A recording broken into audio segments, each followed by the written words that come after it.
એની પણ બધી જ પ્રકારની વ્યવસ્થા પૂરી થઈ ગઈ છે, પરંતુ જ્યાં સુધી હોસ્પિટલ પૂરી ના થાય, મેડિકલ કોલેજની માન્યતા આપણને મળે નહીં, એટલા માટે જ બાકી છે.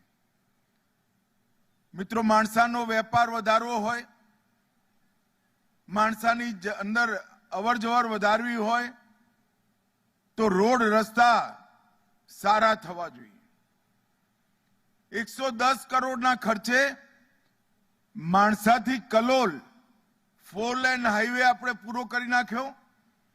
80 કરોડના ખર્ચે માણસાથી ગાંધીનગર 4 લેન હાઈવે પૂરો કરી નાખ્યો અને 110 કરોડના ખર્ચે માણસાથી પીલવઈ હાઈવેની કામગીરીની આજે શરૂઆત કરી અને 100 કરોડના ખર્ચે બાલવાથી ગોઝારિયા સુધીનો ગાંધીનગર વાળો આપણો રસ્તો અને ત્યાંથી ગોઝારિયા સુધીનો 100 કરોડના ખર્ચે 4 લેન રોડ પતે એટલે માણસાના બધા જ રોડ 4 લેન રોડ બની. માણસાની અંદર રેલવે લાવવાનું કામ પૂરું થયું. એક અદ્યતન સ્પોર્ટ્સ સંકુલ, આજે મને ખરેખર હૃદયને આનંદ થાય એવું સ્પોર્ટ્સ સંકુલ, એનું આજે લોકાર્પણ થયું છે.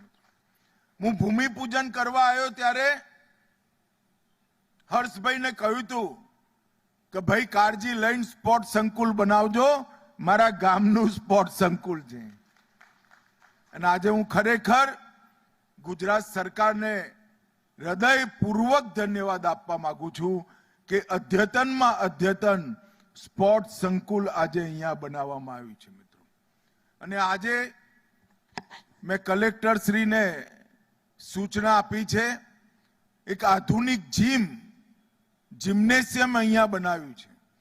સવારે 6 વાગ્યાથી 11 વાગ્યા સુધી ખાલી ખેલાડીઓ માટે નહીં, માણસાના નાગરિકો માટે પણ આ જીમ ખુલ્લું મૂકવાની સૂચના આપી છે.